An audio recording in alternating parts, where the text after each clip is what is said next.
Hello everyone, this is AGTechTube with another quick tutorial. Today I'm going to show you how to disable search suggestions in bing.com.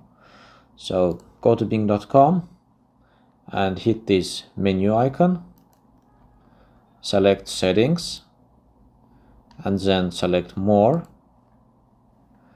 So in search suggestions, uncheck this mark, see search suggestions as you type.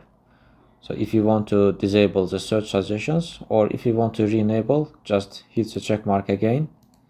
Okay, now we can save the settings. Okay, this is all that needs to be done for disabling the search suggestions. As always, thank you guys for watching the video. Please subscribe to my channel if you wish to see more of such content. I'm looking forward to catch you in my next videos.